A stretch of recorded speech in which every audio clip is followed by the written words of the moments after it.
Flame on! How's everybody doing tonight? I'm here with my special guest, Taladia Plays. How you doing, buddy?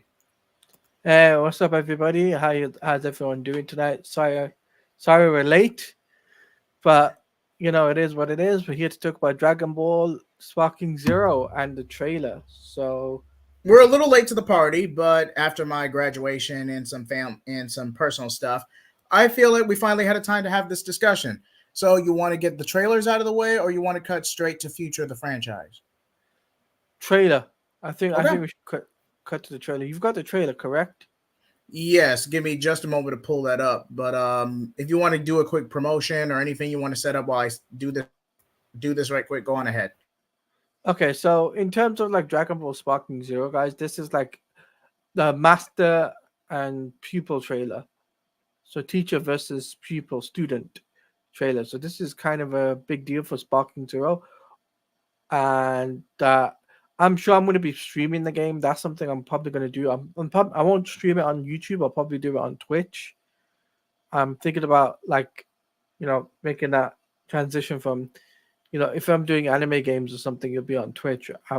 Because YouTube isn't like I'm not a anime YouTuber. I'm a comic book YouTuber. So that's what I'm probably going to end up doing.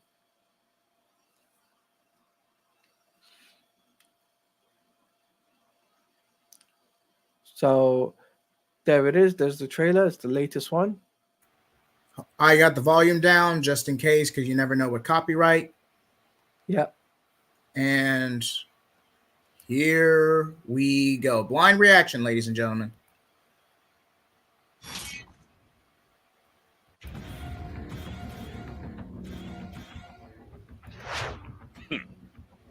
We need to start you over from the basics. I don't really like fighting very much. Here's Gohan. Training. Maybe it'll be an actual challenge for me. Okay. Impressive.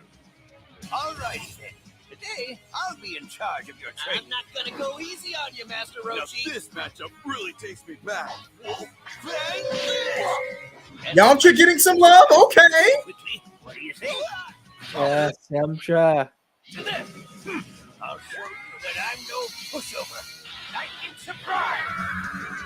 Okay, let's do this thing, shall we? Was that believable? Woo! Come on, Gohan, take this seriously. What? Wait, this is right from Raging Blast 2. My lord, might I suggest more training and fewer naps? All right, fine. I'll dance with you. Oh my goodness, I wonder how that girl would feel the head. If I must, I must. Is that all you can muster? Broke another toy. Here I go. Wow, scrumptious.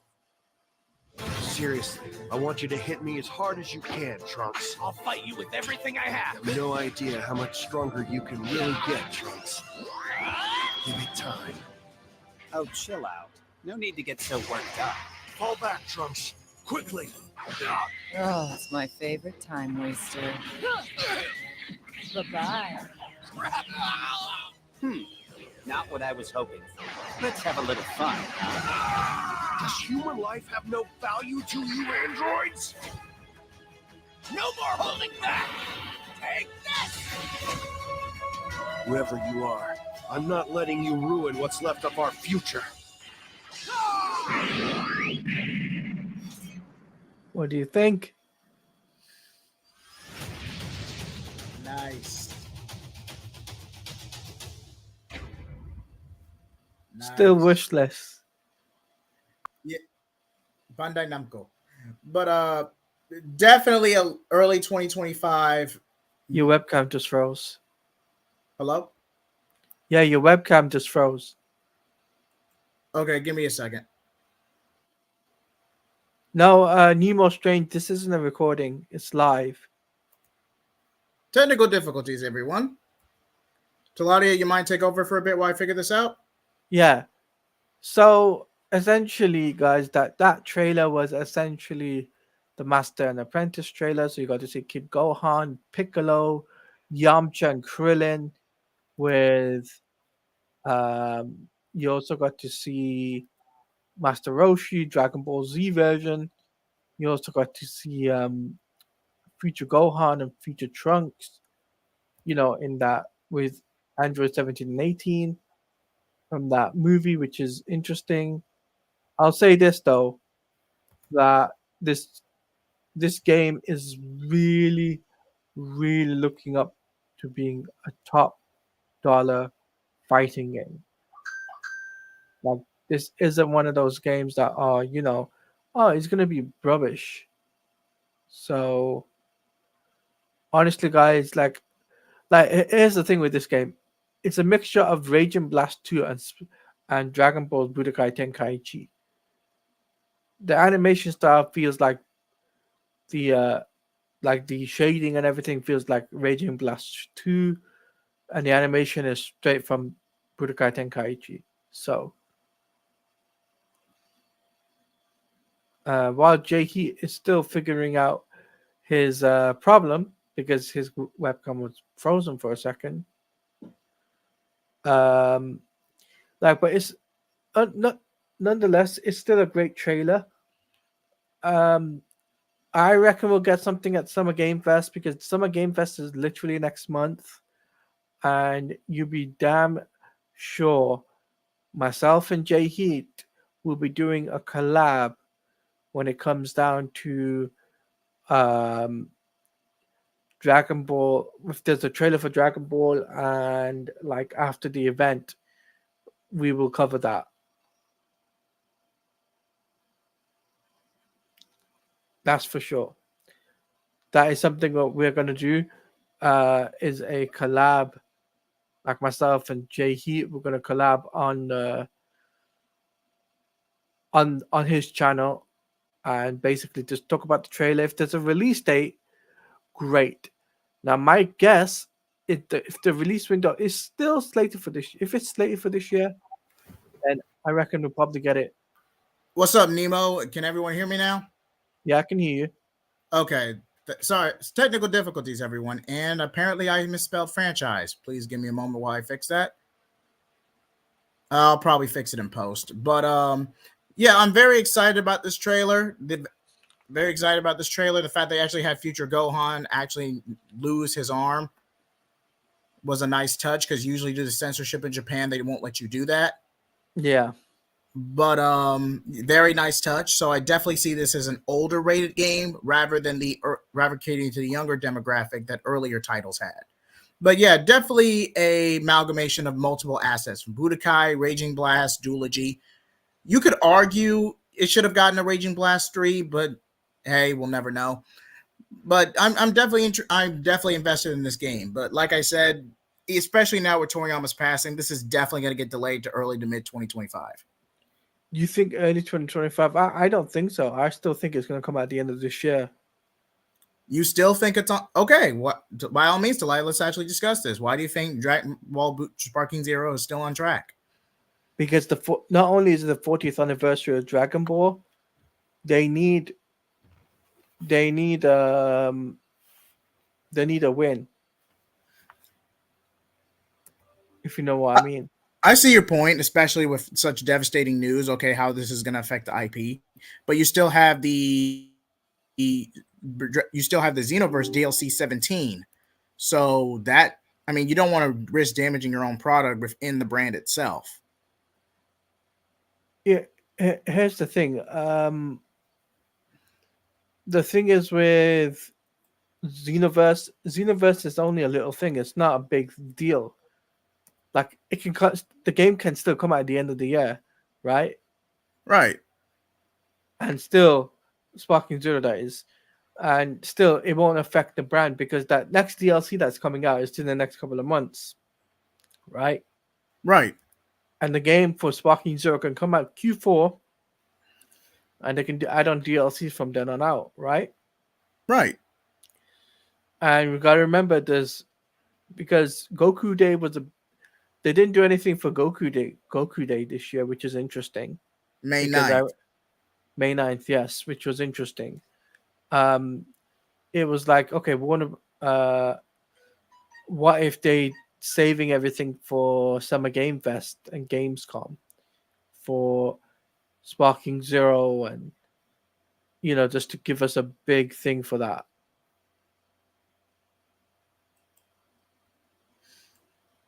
Like, how do you feel about that, Jay? That's a good argument. I'll give you that. This does have potential, but and that does make sense from a business standpoint. But rushing Dragon Ball Dragon Ball Sparking Zero, that's the official title, but a lot of people in the West are going to count it Budokai Tenkaichi 4. It's just going to happen.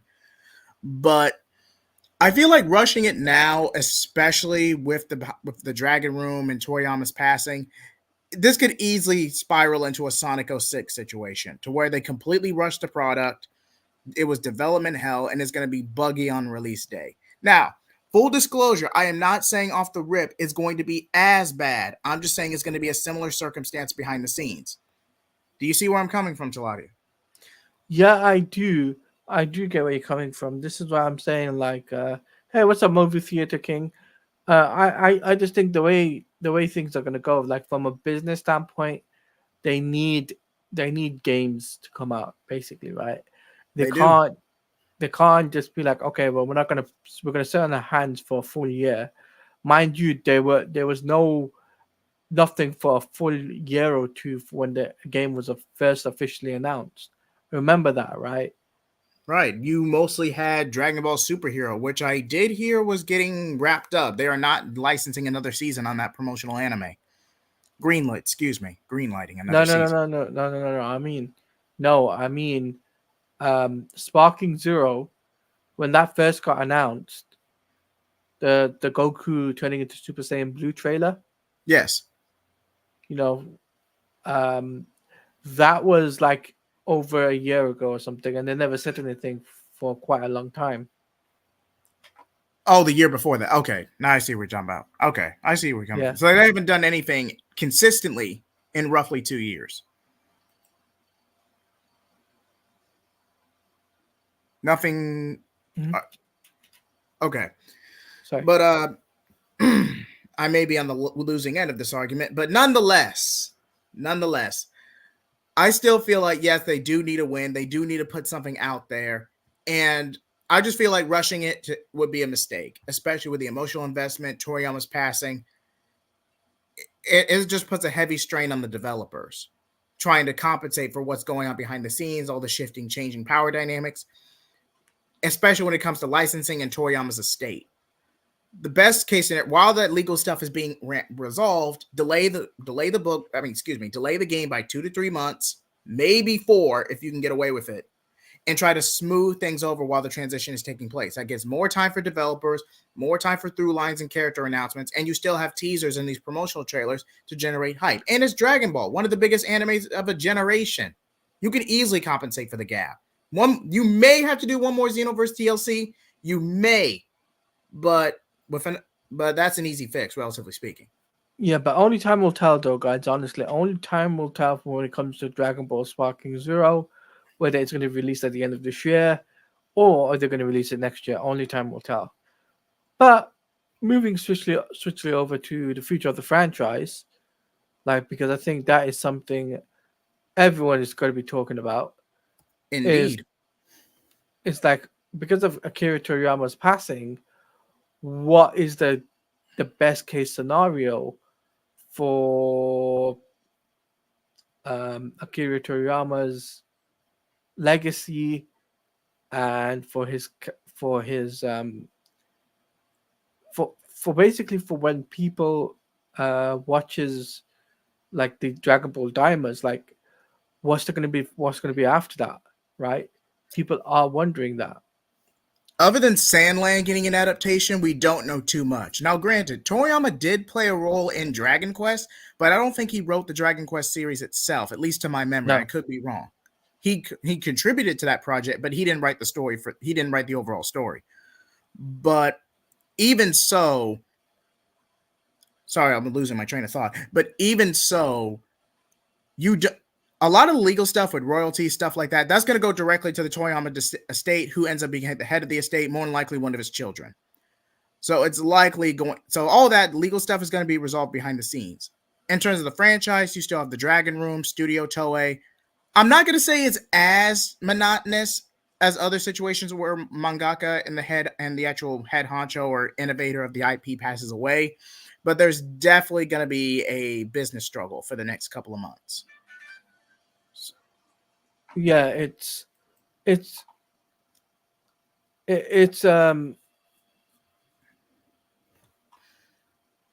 I'll know, go ahead. yeah. I'll keep talking until you get your train of thought till you're in the middle Yeah. of something. I don't mind. Yeah.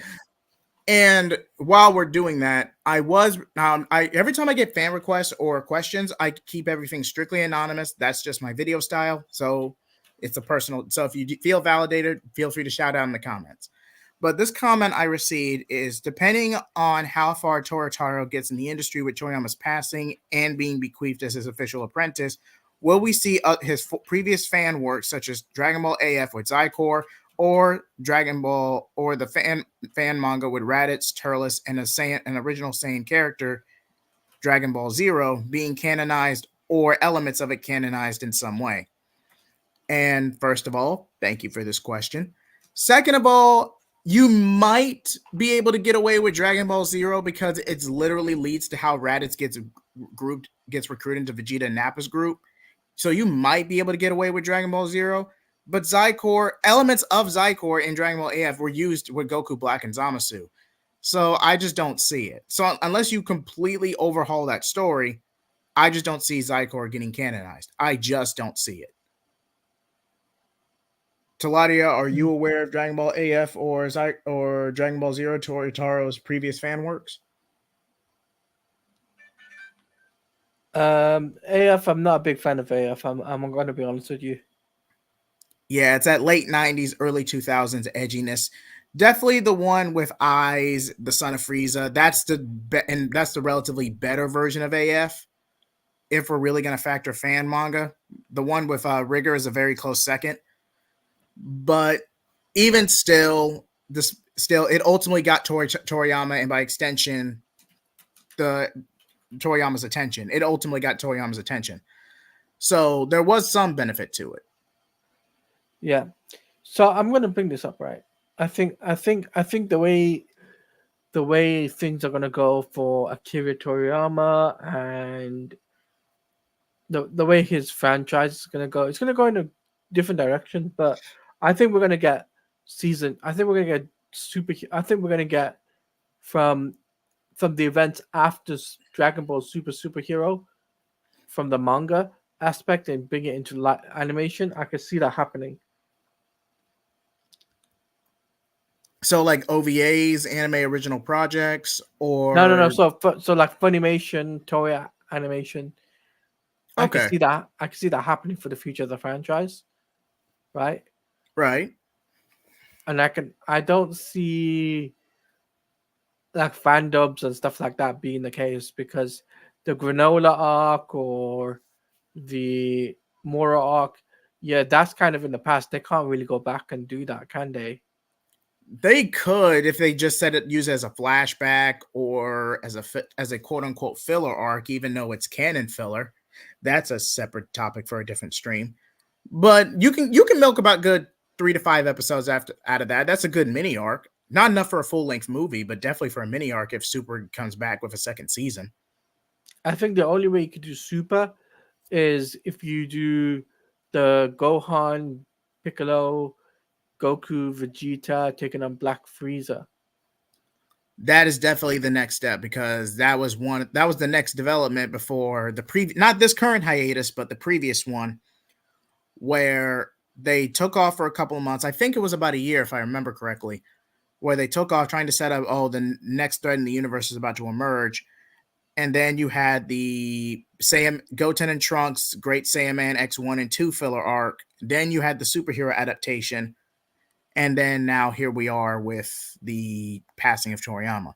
So the quote unquote Black Frieza saga would definitely be the next storyline to tackle, but you're going to need time to develop that out, because not everyone's going to want to return basically a retread of Resurrection F.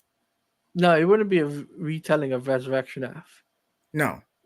it'd be completely different, right? Right. And this time around, Gohan will have the upper hand because he's a beast. Just saying. So We had to get at least one pun in here in this stream. It's part of our combined brand, so we had to at least get one pun in. But even so, will this be a defining role? Okay, you know what? I was requested this in the past, but I'm gonna say it now. Will, in this supposed Black Frieza saga, Gohan will get a return to form, a big role, not as grand as Super Saiyan 2 against Cell, but grand enough to where he can stand on his own? Or will he ultimately choke and go on a power trip like he did against Super Buu? And what's up, Tevia? what's up, Tevia? It just depends on what Toriyama and his editor decide to do. There's arguments for both sides, with Gohan being cocky and going and having quote sadistic tendencies in battle. Because arguably enough, when he went Super Saiyan 2 for the first time, it was worse. Gohan was a kid pushed over the edge. Against Super Buu, Gohan was just being cocky and got outmaneuvered. That's literally what happened. In this case, though, it just depends on how far they want to actually make Beast relevant outside of just merchandise and another toy to sell. So it really just depends on what naturally flows for the story. Taladio, what do you think? I agree. So it will only time will tell, right? What will be the case, right? For that, I think honestly, let's see what happens though when it comes down to Dragon Ball, because after a couple of months, in terms of the manga. But I think Daima's gonna come out pretty soon as well. Like, there's no question, you know. Oh, definitely. I can see at least the premiere of Daima being by the end of this year. I can definitely see Daima. But will Daima be a part? Will they try to brand it as part of the official canon, or will it be more akin to an OVA or an anthology series? The safest option would to make it an anthology. But some would argue that's too similar to the promotional anime Dragon Ball Super Heroes. It just depends on what the higher ups decide to do on that. Okay, but I think the manga is coming to an end because this is Toriyama's last work. I'm pretty sure it's Tori Yama, not Toro. But again, I'll look it up after the stream. But so I was going to go ahead, say, go ahead. Dragon Ball, Super Dragon Ball Heroes apparently it's also ending too. I don't know if you know that. I had heard that, to where they were not getting a new season. Or at least that's what the rumor I was hearing around the grapevine. But I guess we now have official confirmation. No, I heard that this is just a rumor from what I've heard. Oh, okay. My mistake. I misspoke. I mean, if it ends, what a way to end, right? Indeed. You had the Surprised Goku. though. What's that? Would I be surprised though? Would you be surprised though? That is the question. No, because remember, it's promotional stuff, right? It's not exactly anime type. Remember, this is 3D animation, right? It's not 2D animation. It's 3D, so they haven't really jumped into the next story arc. I mean, they're doing the Majin Buu type of character. I forgot his name now. Same. But it's like they haven't really dived into that. But the one before that, where Gohan versus Trunks, and you had Xeno Goku versus Goku, and you had Gohan, Goku, and Bardock taking on the Demigra, which was awesome, by the way. Nice. You remember that? I remember that. I remember that. Yeah. So we're talking about the Dragon Ball Super Dragon Ball Heroes promotional anime. promotional anime, Tevia. It's normally on YouTube. You can look this up. Super Dragon Ball Heroes or Dragon Ball Superhero. Look it up. It's called SDBH, I think it's called. Yes, Dragon Ball Super Heroes. Not the movie. This is a promotional anime based on the Japanese exclusive card game. Yeah. And it's still cool, by the way. The animation and the story that they planned. Mind you, remember, this is going on for 10 plus years. So it's pretty unique. And next year actually is the 10th anniversary, I believe. I'm not 100% sure. Let me look this up because I'm almost positive that game launched in 2015. Excuse me. I'm still here. I just had to turn my webcam off for a second. Yeah, it's all right. I thought that was a Tevia, it is non-canon, but in terms of animation and everything, it's a little thing that Toei was doing anyway, and it's still a cool little thing that we get. We used to get monthly. We used to get this monthly, and it used to come out, and everyone was just hyped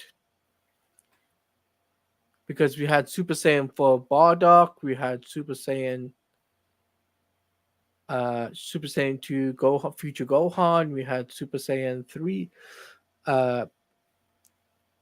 we had Super Saiyan God Trunks. November 11th, 2010. So it's really been almost 15 years. Yeah. It's called Dragon Ball Heroes. Yeah.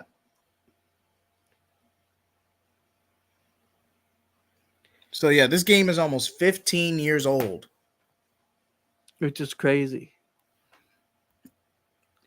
So basically, imagine like Yu-Gi-Oh, Digimon. What's another one? Yu-Gi-Oh, Digimon. That's really the main two I know. And Pokemon. Excuse me. Yu-Gi-Oh, Digimon, Pokemon, and how those were promotional animes. This is basically the same thing, but with Dragon Ball. But it had a good run. I mean, it garnered more momentum for the game. I'd say 3 seasons is a pretty good run for a promotional anime. Yes. 3 seasons is a good run.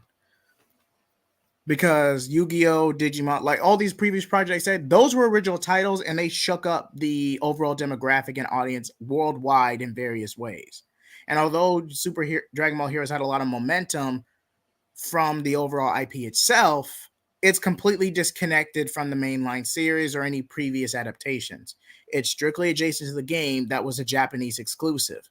Now, if this were to warrant an international release or a global release of the Dragon Ball Heroes game, you might have gotten some momentum off that, but the higher ups didn't want to do it. So if anything, it was just stagnated until, okay, the money's run out, or for whatever reason, you're probably going to get one last season, if that, and we're just going to wrap it up for Daima. Yeah. So I think we should switch gears from Dragon Ball. I agree.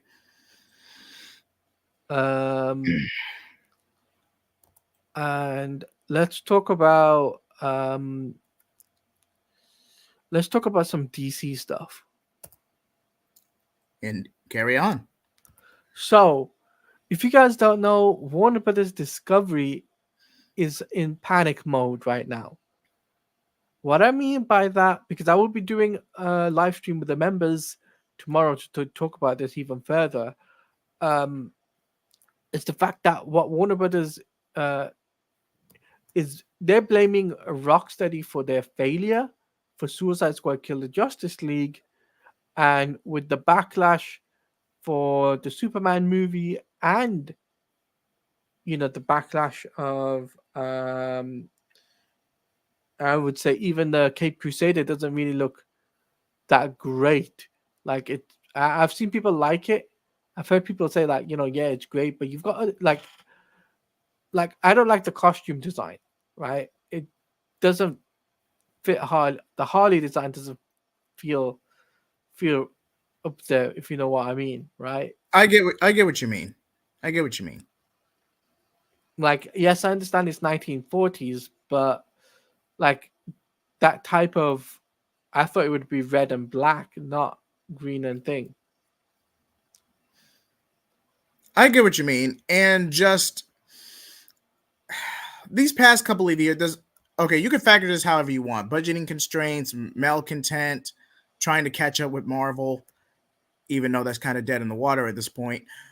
All this pretty much boils down from a series of business decisions since the old regime left. So for the past 2.5 years, it's pretty much been corporate civil war behind the scenes. And even with Zaslav taking over and rebranding Warner Brothers Discovery, it hasn't really changed a whole lot. If anything, it's muddied the waters. To be fair, Cameron, that's a lot of companies in general because they still have to show some kind of merit to their investors, but that's a separate conversation. But everybody does that. But the fact still remains: Suicide Squad. The failure of Suicide Squad falls on the hands of Jamie Walker and Sefton Hill, who was the original. They were the founders of the Rocksteady. They made the decision to make Suicide Squad over a Superman game or another Batman Arkham game or Batman Beyond game or even doing a Justice League game, which is, everyone wants that. It's like they thought, okay, why don't we make a live service game and chase trends? That's what the higher ups thought. They were chasing trends and it backfired on them. That's why they left the studio. Won't be the last. That's why they left the studio. I don't know if you noticed that, JC. The fact that they left the studio says it all, right? Jamie Walker and Sefton Hill left the studio because of the fact they knew the game was going to flop. I would not be surprised if that ended up being the case. But if you are confirming that, Taladia, granted, that's official news confirmed. Because Warner Brothers says they never pitched this idea to Rocksteady. Rocksteady pitched it to them from the higher ups at Rocksteady. So it falls on the hands of Jamie Walker and Sefton Hill. That full blame forces on them. And as much as I agree to that notion, say what you will, because if we were arguing business trends, what's a good idea, what's a bad idea, we'd be debating all night, depending on where you are in the world. But even if we were to break all of this down, at the end of the day, live service games like Fortnite, Apex, this trend has been in a relative decline since COVID. Like since the pandemic, and I'm probably going to get slandered for this, but roughly within the past 4 years or so, this gaming model has been on a steady decline, and both general, casual, and diehard gamers are sick of it. Mm-hmm. Not only trying to make this a live service game, but also the very notion of trying to tie this to the Arkhamverse for extra momentum logistically was the stupidest thing you could possibly do. Yep, pretty much. And I'm not saying this from a fan perspective. I'm saying this from a business perspective. Because even with that, what little momentum you could have gotten for that, the quality of the game does not match. This is clearly a leftover project that was in development hell for 7 years. And they just crapped it out one day just because it was too far along to call a freaking tax write-off. Please don't get me started, Talia. Stop me. Please stop me before I say something I regret. Okay. So I'll say this. Warner Brothers Discovery right now, they could have had a Batman Beyond film. They could have done a Henry Cavill Man of Steel 2 film. They have to make basically the next Superman film has to break even, right? In terms of at least 600,000. At least 600 million at the box office. Oh, 600 million, excuse me. The only thing that we will get Marvel, DC, Warner Brothers to have sense is better. That is true, Movie Theater King. That is true. But an interconnected universe and everything the big two have been doing, that's a big undertaking for any conglomerate studio. Not many people want to take that risk. Amazon has a little bit of momentum with Invincible, but that's because Invincible is an overarching story over the course of 500 issues. You barely have to do anything. No spinoffs, no tie-ins, hardly anything. You just adapt straight from the comic, beginning to end. which this Suicide Squad game crashed and burned literally. Yes, the Suicide Squad game crashed and burned literally, thanks to the higher ups at Rocksteady. They're not the same Rocksteady you've known for over a decade ago. They're not the same people. They're literally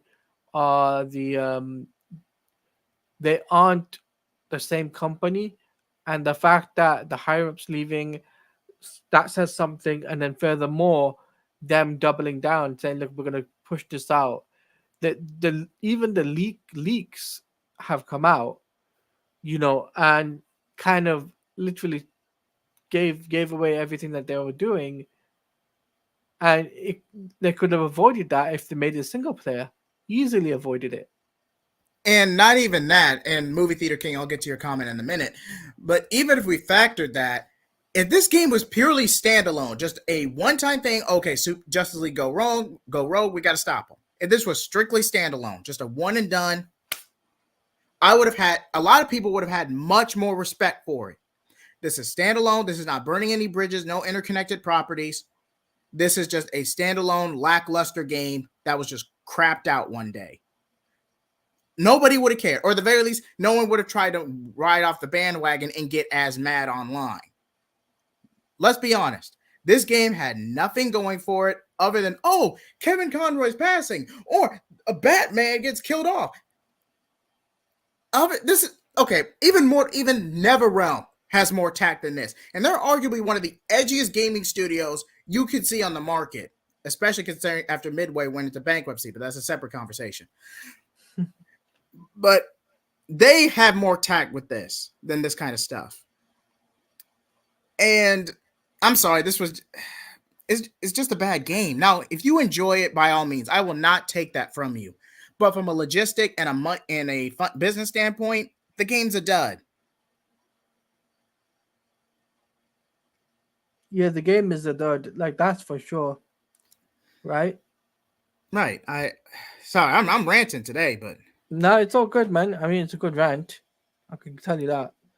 And I'm sorry, Talati. I hate to cut you out just one moment. Movie Theater King, that's a lawsuit waiting to happen. But if someone can afford the licensing fee, hey, I mean, just know it's a huge undertaking. But if someone can afford the licensing fee, good luck. But and that's a good point too. Taladia, please continue. So what Warner Brothers is doing now is they're licensing out the Arkham IP to other studios. The people, Camouflage Studio, who made the Iron Man VR game, is making the Arkham Shadow game, right, which is a VR experience game. Okay. So you're not going to necessarily see Rocksteady going back to Arkham. It'll be different studios tackling the Batman Arkham IP. And Tevia, I'm going to tell you right now, it's not going to have Super Sons in a Superman game. That is never going to happen, and I can tell you the reason why. Oh, I didn't know I had that in my hand. Please continue, Talati. The reason why I say that a Super Sons game isn't going to happen, or a Super Family game isn't going to happen, is because Warner Brothers don't see John Kent as a popular IP. You've got to realize that, Tevia. A Superman game, though, a solo Superman game with Clark Kent as the main protagonist, actually will sell. Now, from what I was told, that we're going to possibly get that with WB Games Montreal at the helm of things. This is a rumor, not a fact. This is a rumor coming from a leaker. I mean, it could be false, it could be legit. I don't know. Right? All I know is that it's a rumor. Take it with a grain of salt, because at the end of the day, what Warner Brothers is doing is they're looking at the bigger picture here. They can't just depend on Batman for their gaming division. I agree. And I'll even play devil's advocate with you, Tevia. I almost said the wrong name. Excuse me. I'll play devil's advocate with you, Tevia. Super Sons. Okay, you know what? I'm just going to rip the Band-Aid. The 5G initiative, or the setup for it, ultimately derailed the Super Sons IP. Not even their first animated movie could save it, because you got to look at the synergy. Okay, I'm interested in this character. He's a little bland, but let me get a chance. Then you go to the comics. Then you go through all of Future State and Son of Kal-El, and God forbid, The Adventures of John Kent Superman. I'm just like, like, especially from a general audience, it's just the tragedy of John Kent as an IP is a combination of overambition and chasing head and a shelf title gone horribly wrong. I will give you that, Tevia. No, But yeah, it's not enough to wait. warrant a project from a business standpoint, let alone adaptation. Wait, Jay, I was gonna say, have you ever heard the tragedy of Darth John Kent the Wise? I walked right into that, and I regret nothing. you walked into that, and you that was on you. But I was gonna say, Cameron, like I agree, like a Flash game would be good, but I don't think they're gonna do a Flash family game. I think what they're gonna do is it has to be single player. A simple formula that can be reworked for a better game, a Green Lantern game.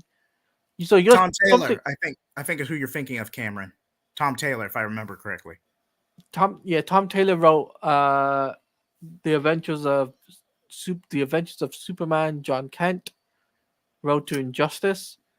That's what Tom Taylor did. But I'll say this, like, the way I see it is the Wonder Woman game will do well. I know this because of two reasons. The first reason is I know a friend who's actually a QA tester and has specifically told me that game is still single player game. So you not need to worry about this game, burning the bridges with the IP, because the IP will do well. It's a story driven game. It's a single player experience, and there isn't going to have any problems. Second thing is that Warner Brothers will retract their statement about live service elements or live service games going forward. And I'll tell you the reason why. Because they'll see Wonder Woman's success and they'll be like, okay, you know what? We need to do single player story driven games. And that will force their hands not to do not only just Batman games, but they'll force them to do more Wonder Woman games, Superman game, a Flash game, a Green Lantern game, and even a Justice League game and later down the line. I can see that. Cameron, no. It's debatable. It's debatable, and here's why. No. Let me answer this question, right? Okay. Cameron, to answer your thing, Nightwing can't carry a game on his own. Like, they tried that with Gotham Knights, which was a Bat family game, and it didn't do bank. It basically just about met sales expectations. Review-wise, it didn't do well. And they're not going to touch the Batman-centered IP for a very long time when it comes down to single-player console-based games. That's the problem. Yes, it can work in a Mass Effect Andromeda style Green Lantern RPG setting. It can work, right? But not in a Arkhamverse style or single player experience because of brand recognition, how Nightwing is so synonymous with Batman despite effectively rebranding in the 80s, but he grew into his own. But the problem still remains is that Warner Brothers have actually been incarnate. The Batman Arkham IP is kind of tainted right now for the time being. Like, they can't go forward; they can only go backwards for the Arkham games. That's the problem. That is unfortunate, and it also I'm probably gonna very hot take, but I feel like the main reason DC and the higher ups like to, let's say for example, Nightwing and Batgirl, is because they want to keep Nightwing strictly within the Bat brand as much as commercially possible, rather than truly letting him branch out and stand on his own. Not saying that Grayson can't. I'm saying this because of bots. I'm saying it this way because of bots. But the fact that they're not confident that if Grayson truly went on his own, or even as something as simplistic as staying with Starfire, but again, that's what Elseworlds are for, he wouldn't be able to stand on his own 2 feet. Now, you're talking about a very definitive character who grew into his own and was a pillar of your company in securing a new audience. And that he is still synonymous with Batman after rebranding almost 40 years ago.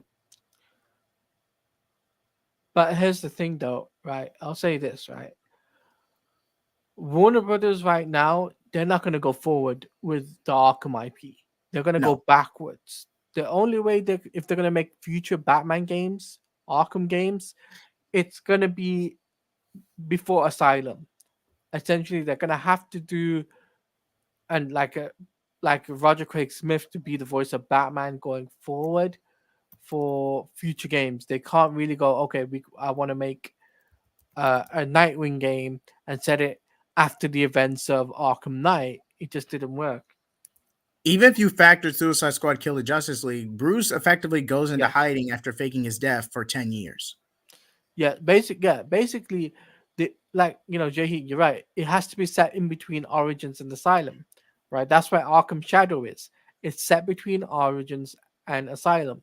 That's the only way they're going to basically make money.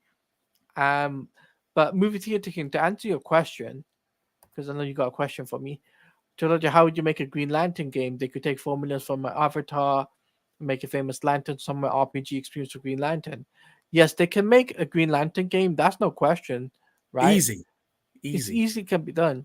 Something you would take elements. I would say take elements. If you're going to do a Green Lantern game, take something from Mass Effect, and take something from not Assassin's Creed, because Assassin's Creed wouldn't be good. Mass Effect and Mass Effect, SWTOR, Knights of the Old Republic. No, Mass Effect and the Spider-Man 2 game. Okay, I'll give you that. Because the abilities, like you could do constructs and stuff, right? The I see abilities where you're going with this. in Marvel Spider-Man 2, you could use some of the abilities for L1 button or whatever, right? So just imagine that for a Green Lantern game where you could use constructs. I'm probably going to make this pitch idea or whatever, or make a video about this, because I think this is a great idea that I could talk about in a Green Lantern aspect for a video game. But Movie Theater King says, why not start a new Batman game series? The problem Too safe. It's not because it's too safe. It's because Warner Brothers isn't going to pull the trigger because they know the Arkham sells. And if they did do another if they did another Batman series, it'd be compared to Kevin Conroy easily. You're always going to have that comparison regardless, because you're going to have, hopefully they can get the actor from Origins to come back for Shadows. But at the end of the day, he is actually coming back for okay, thanks for confirming that for me. But Kevin Conroy was such A-tier echelon actor for so long, arguably 2 generations back to back, arguably. Those are some big shoes to fill. You're going to have that comparison regardless. But it's better to have a clean slate rather than trying to ride the same brand over and over again, further diminishing it to where you can't even make any money anymore. You're basically bleeding the cash cow dry when there's barely anything left after Suicide Squad Kill the Justice League. You may get 1 title, maybe 2 out of it before everyone stops caring. Yeah. But only time will tell. It's a temporary fix, but only time will tell.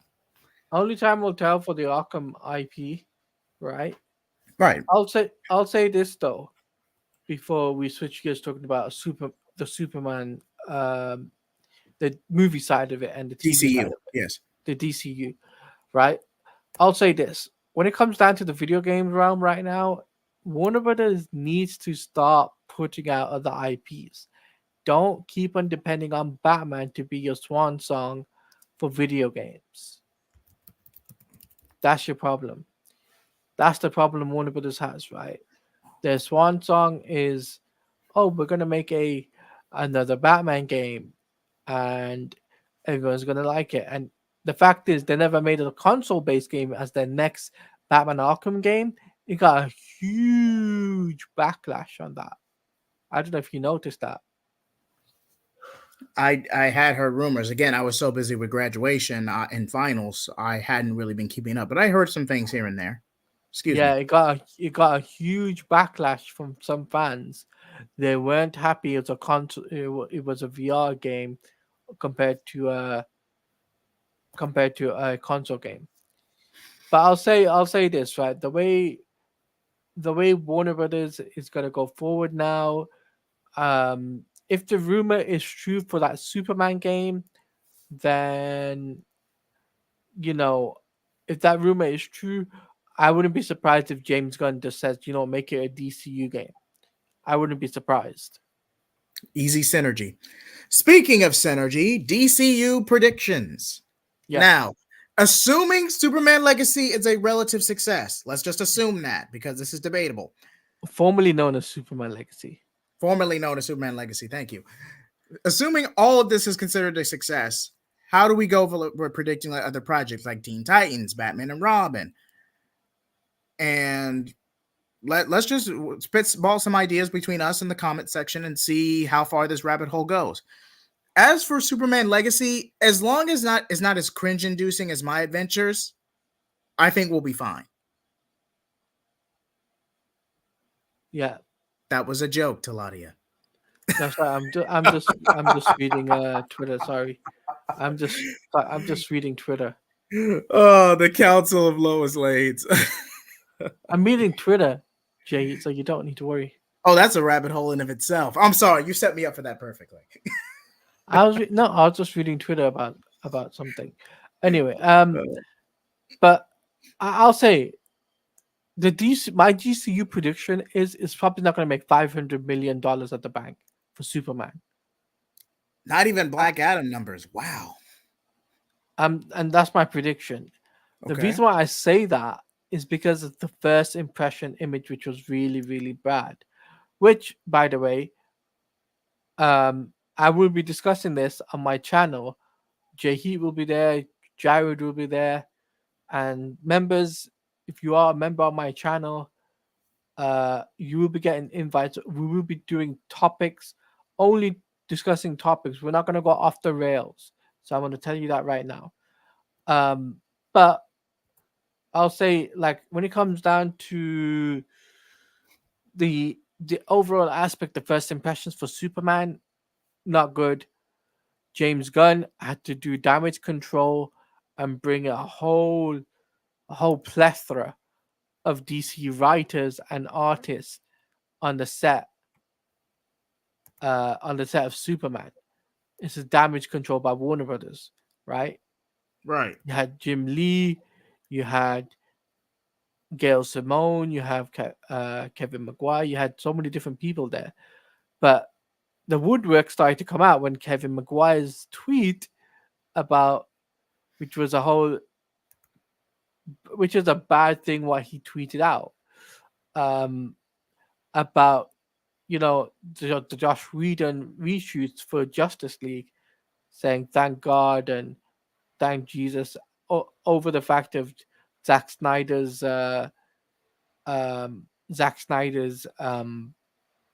daughter passing, right? Right. Passing of Zack Snyder's daughter. So it's like, he's been put on the not the S list, I don't want to say it on your stream because I don't want to get you demonetized. Oh, by all means, man. I'm such a small channel right now. Go all in. Go nuts. He's on the shit list. That's the best way to put it.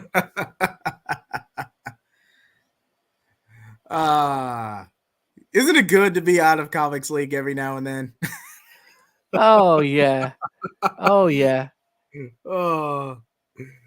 But my predictions, again, this could really go either way. I could see Superman Legacy reaching that 600 million threshold simply because people want to compare it to Man of Steel so badly. So, this is so better than Man of Steel or what Zack Snyder was trying to do, all that edginess and bleakness. And if you didn't like his direction, fine, but just don't be obnoxious about it. At least be willing to have an intelligent conversation, first and foremost. Second, if you yes, because you are going to have the relative controversy and comparison to Man of Steel and the DCEU anyway, so that will garner some momentum. But would that be enough to make the movie profitable? Because you got to account for inflation and you got to account for marketing. Best case scenario, this could just slightly go above breaking even, a very small profit. Best case scenario, once you factor everything. Worst case scenario, this is going to be a flop in the 430 million range, if not lower. Because even Superman and Lois had better production than this, if we're going by the teaser alone. So, Ladia, what do you think? Yeah, and you know what? Everything rides on for James Gunn. This has to be a banger of a trailer, right? If this trailer does not hit out the park, he's in big trouble because the fact is that would mean he made a big mistake in canceling Superman and Lois and also not doing the Henry Cavill Man of Steel 2 film. And Cameron Bailey says, I just want the Trinity to be shown as a sibling dynamic, enough to make Bruce and Clark fighting each other and Diana choosing between them. Cameron, please further describe what you're insinuating here, because this can go into various directions depending on your answer. I'm not judging. I just want more context. Because is this a Wonder Bad situation or a Super Wonder? Like, I'm curious what your thought process is. Because why did you say that name? Before I say anything, I just want clarity because I don't want to play the risk playing the clip and be in complete off base. Hey, I'm admitting it, Taladia. I'm admitting I'm tempted by the notion. I'm admitting it. Super Wonderful Life. Okay, Jahi, what do you think of the potential villain of Ultraman being a multiverse villain?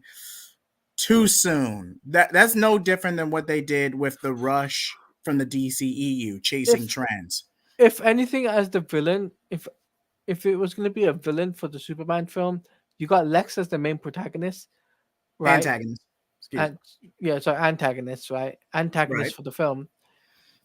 But you could have Brainiac, you could have Solaris as other villains that could be in the film. I wouldn't be surprised because if James Gunn goes down that route of having Brainiac or Solaris as the villain, to try to depower Superman, to make him something out of the pages of All Star Superman, right? He doesn't, even though he doesn't die in the film, he's like, he just takes out the pages from that. So Superman has to do, with the help of the Justice League to try and stop Solaris. I wouldn't be surprised by that. Superman Legacy cast Maria Gabriela de Ferreira. She's not a villain. I do see some synergy factoring the Authority from the Vertigo comics. Not Vertigo. What was Jim Lee's comic universe before it got merged into DC? It was involved Stormwatch, Midnighter, Apollo. What was that brand called? Was it Stormwatch? I can't remember the time of the stream. But y'all know what I'm talking about. They had the Wildstorm. Took me a minute. Gee, Lord have mercy. Yeah. Wildstorm. Took me a minute. But even if we're factoring that using these Wildstorm characters and all this, I don't see them playing too big of a role in the film. I just don't see it.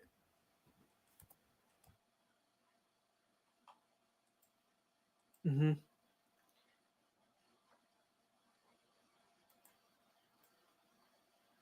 So what else you want to add, J.E.?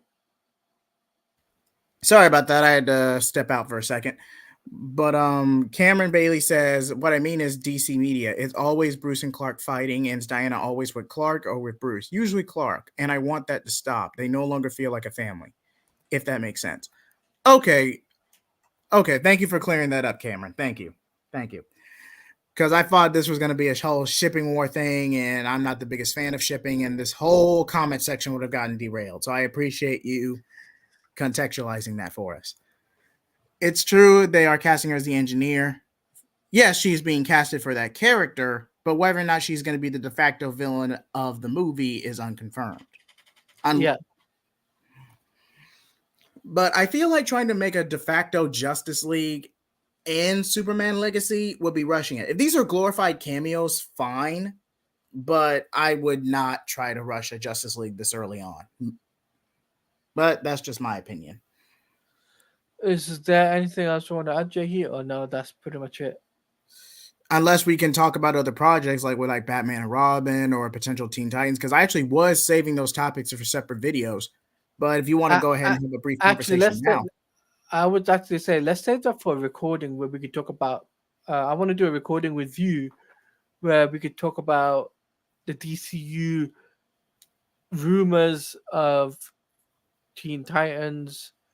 Not Teen Titans. Sorry, Asher Angel being potentially Nightwing, and Harley Quinn and Poison Ivy project potentially in the works at DC Studios. We could talk about that in a recording. Okay. So we'll be making a recording of that, guys. There will be something of that. We're just gonna plan a time for that, myself and Jay Heat, because we've got lots of things to do, like synergy wise and brand wise. So we'll think of a date for that. But yeah, like, what do you think, Jay Heat? Like, in terms of like just doing that as a recording and instead of a live? Yeah, I'd be down for that. No problem at all. I'd definitely be down for that. That way we can map out everything we need to say rather than trying to time a live stream. It'll be a lot. Yeah. I think it'd be a bit easier. Yeah. So with that being said, though, guys, if you got any final comments or final questions that you want to put in there in the comments section, put them in there and we will answer them. And we'll answer those questions for you. Nemo Strange, even though they're casting her,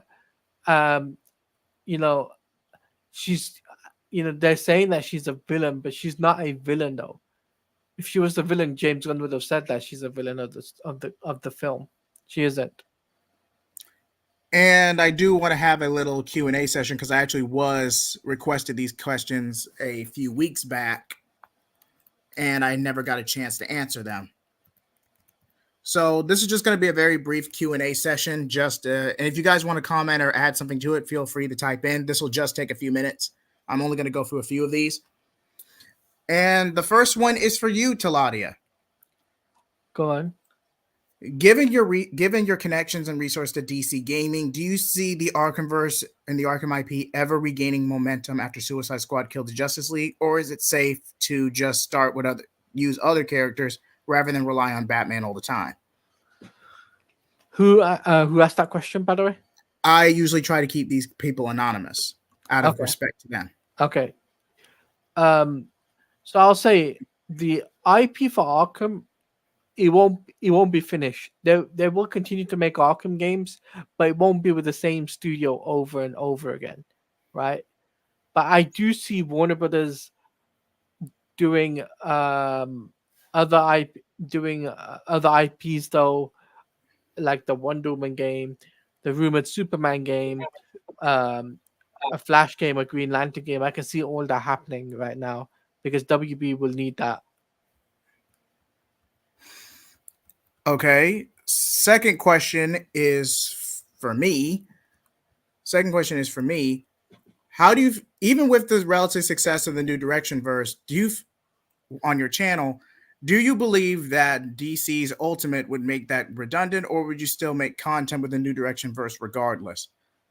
Okay, I was going to continue making that content regardless, but if the DC Ultimate Universe, or at least the rumored one, gets off the ground and they want to do something with it, hey, if they take so long, I'll be all fine for it. So that's not really going to affect me either way. And Nemo, before we move on to the next question, I have a little something for you. Actually, this led to perfect timing. Give me just one moment to pull it up.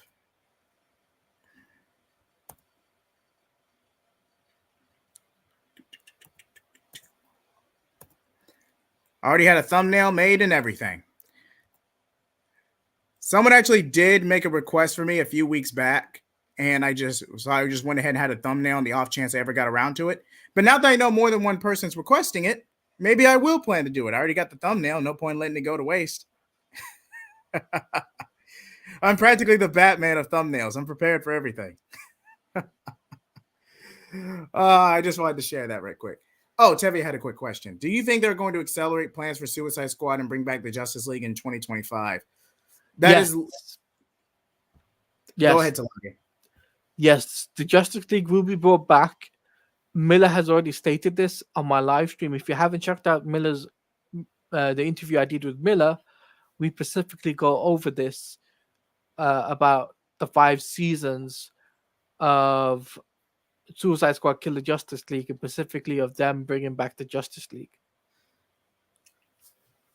Okay, thank you for that input, Taladia. This next one's also. You just called me. You almost called me Tevye, didn't you? I caught it. You can go back for the playback. I caught it. But next question. I'm only going to do 5 of these because of different time zones between Taladia and me, and I don't want to have him up all night. But next question. Taladia, in your experience, in your various years, big fan of the channel. I've watched you almost since the beginning. But in your experience, what has actually driven you to remain a content creator, to now, despite all the drawbacks, the stagnant views, to finally reach where you are in sponsorship? And how would that look if I were to start content creating? Can you repeat that question? Okay, sure. Sorry, I'm probably a little too far back. The question was, big fan of the channel, practically been watching you since the beginning.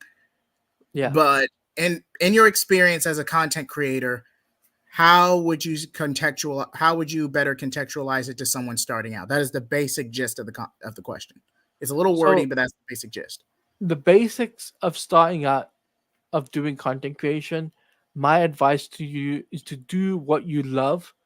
Don't do it as a job. Make it as a hobby first. If you do it as a hobby, you'll have more enjoyment of doing it.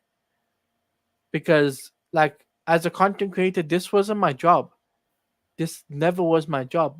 I never had a job, right? This became my job after I got monetized on YouTube, right? For me, it was like networking, talking to the right people, and like that's the key for you. If you network with different creators that are in the same field as you, you would actually do well on YouTube. And how do I know this? Because that's what I did. When I was at 100 and something subscribers, I networked with somebody that had like 4,000 subscribers.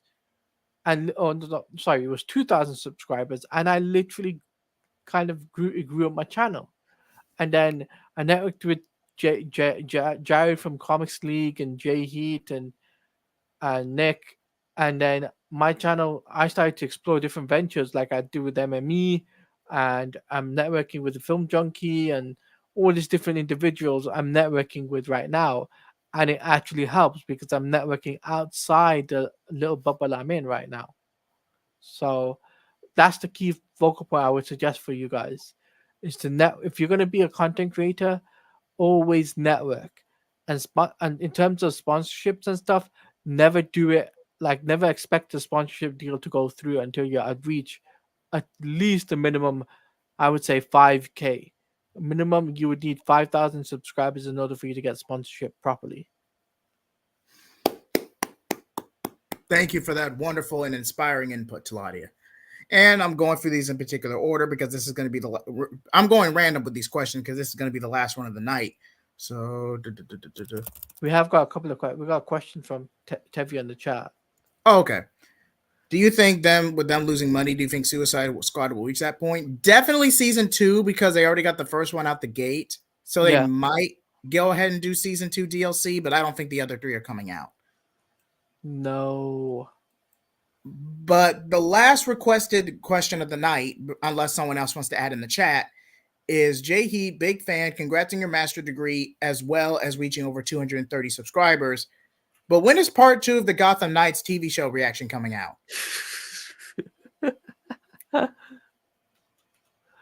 Just for that, you're getting that within the next week or two, just for that comment. How do I not know you didn't ask this question, Taladia? This is something you would ask. Not me. That wasn't me. It's coming out. It's coming out. But thanks, Tevia. Now I'll give you guys a brief moment to add if anything else you guys want to ask me or Taladia, or even in terms of what's coming up on our channels.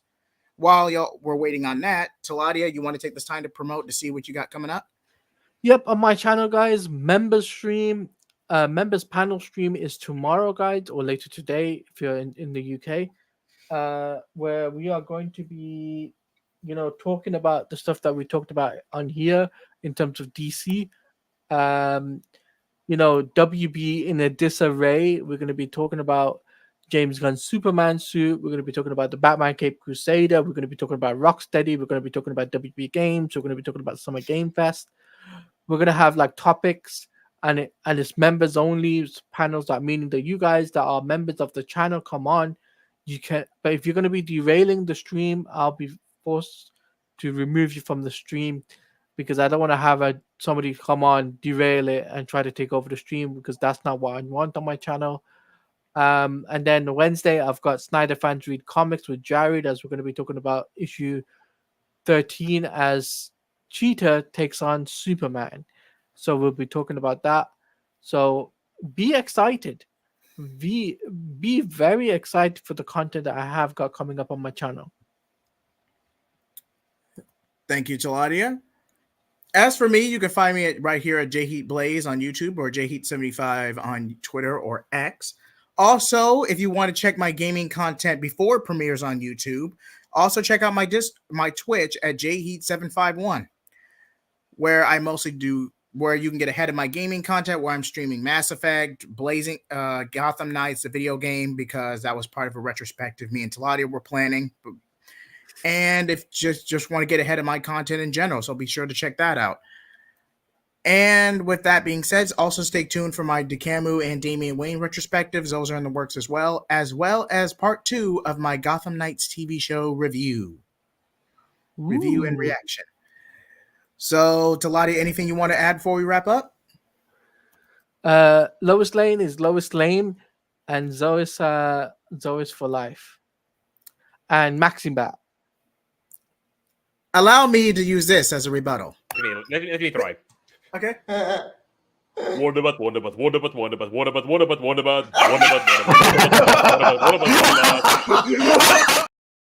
No. I will say this: Super Wonderful Life. Wonderbat sucks. Batman doesn't do ships. Maxibat, and also I'll say this: John Kent sucks. I'm out. That's for you, Tevia. That is the last time I'm ever playing that clip live. Just wanted to get one last laugh in. But with that being said, thanks for being a good sport and coming onto the channel, Taladia. Like, comment, and subscribe, everybody. Stay tuned, and good night.